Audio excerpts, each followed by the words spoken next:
Чухме какви са настроенията на инвеститорите в глобален план, а сега се насочваме към нашата страна. Близо двойно по-малко външни вложения спрямо миналата година отчитат управляващите. На какво се дължи огромният спад от началото на тази година в обема на чуждестранните инвестиции и как той може да бъде преодолян? Експертното си мнение по въпроса ще сподели в ефира ни директорът на Института за икономическа политика Ясен Георгиев. Здравейте! Здравейте! Тези дни стана ясно, че депутатите от управляващата коалиция готвят нови законови промени с цел насърчаване на чуждите инвестиции. Една от идеите най-общо се свежда до това срещу 2 милиона лева да се получава безпроблемно български паспорт. Какъв ще бъде ефектът от подобна мярка, предвид факта, че от последните законови промени до момента нито един инвеститор не е поискал българско гражданство?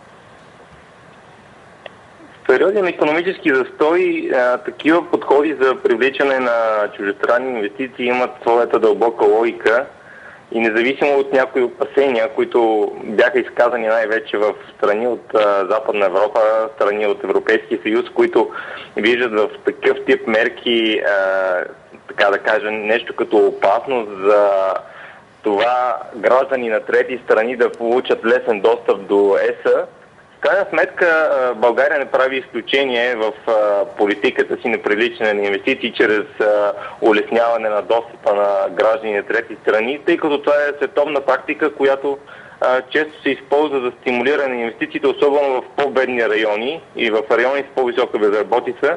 А както знаем, България, за съжаление, е най-бедната страна в Европейския съюз с високи стойности на безработица, така че такива инструменти не правят изключение.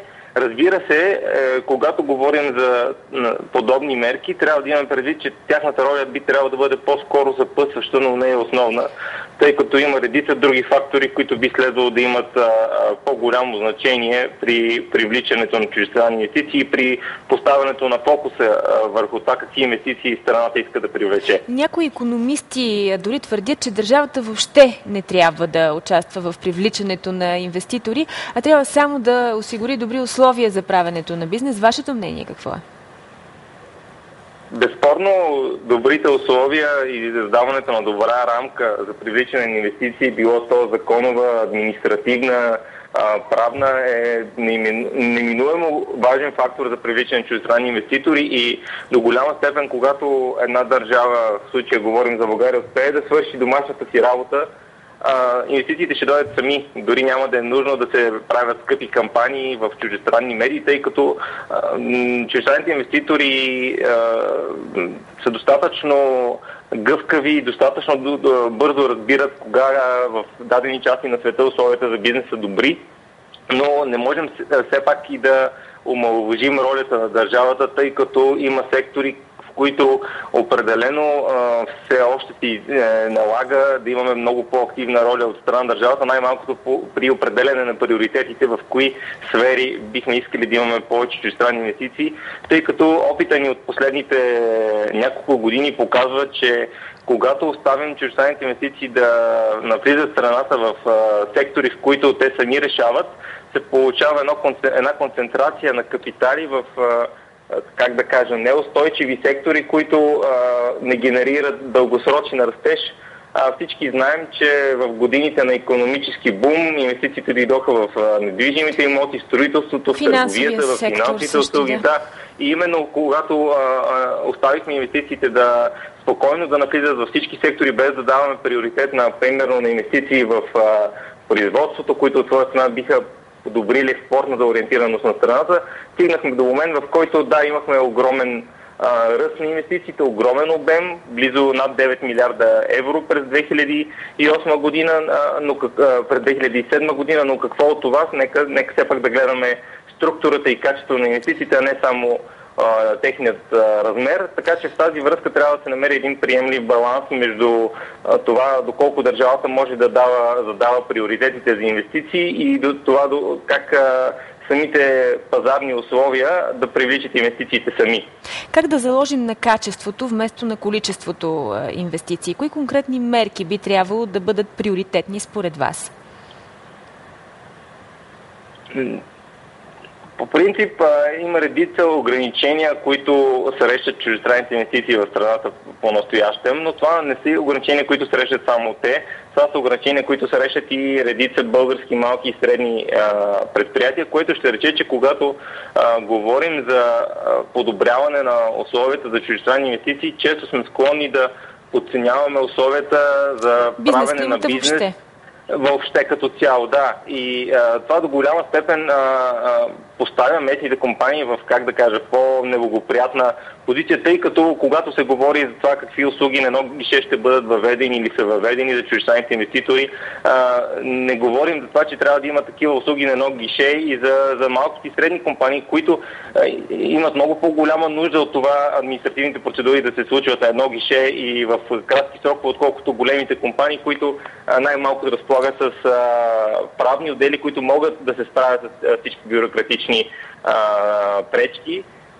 Другото, което трябва да се посочи, че в тази връзка хиперболизирането на чуждестранните инвестиции, макар и тяхната голяма роля за българската икономика, като една сравнително ниско капитализирана такава, трябва да бъде в някакви мерки, тъй като ако погледнем списъка от големи проекти, инвестиционни проекти, които са сертифицирани от Българската агенция за инвестиции през последните години, ще забележим, че много от проектите са големи, но те не генерират работни места. Тоест, това са проекти в индустрии, които разкриват работни места от една страна, но те са ограничени във времеви характер, а от друга страна, като количество работни места не са толкова много, че да преодолеят сегашните нива на безработица. Разбира се, какво може да се направи, могат да се сложи фокус върху сектори, които имат за цел да развиват производствения потенциал на страната и именно в такива сектори трябва да се постараем да насочим чуждестранните инвеститори, тъй като видяхме, че да. Всъщност, тук исках да добавя само, че ваши колеги, да кажем Георги Ангелов от Институт Отворено общество, коментира тук в нашия ефир, че би трябвало именно през пазар на труда да се работи и за това, подкрепата за инвестициите, създаването на една стратегия, действително в кои сектори България има необходимост, има потенциал да създаде така една възможност за привличане на големи компании. Тук до голяма степен има един набор от фактори, които затрудняват това България да привлече голям инвеститор.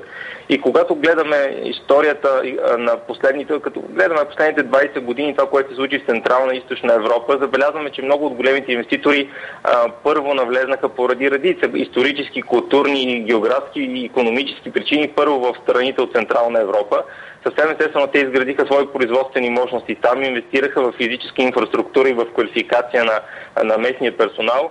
И е много трудно ние да се опитаме да привлечем някои от тези инвеститори, които вече така или иначе са направили значителни инвестиции в Западна Европа, да дойдат при нас. Тогава къде е потенциала ни? Потенциалът е да се търсят ниши, в които страната е способна да убеди чуждестранните инвеститори, че има възможност да допринесе в тяхната верига на доставки или в веригата на създаване на стойност. И тук трябва да се мисли как да сме много по-гъвкави спрямо малки и средни компании от Централна Европа, визирам от Германия или от Австрия, които може да не са големи имена, но са в общественото пространство, но са нишови играчи с репутация в световен мащаб. И според мен трябва да се търси именно подход, който трябва да концентрира вниманието именно върху не толкова големите играчи, които по една или друга причина вече са позиционирали бизнеса си в други страни, а именно към по-малките и не толкова претенциозни като име и като бранд компания. Разбирам, да не си поставяме прекалено амбициозни цели, а по-скоро реалистични. Много благодаря за този разговор. За нищо. Ясен Георгиев с коментар за привличането на чужди инвеститори у нас.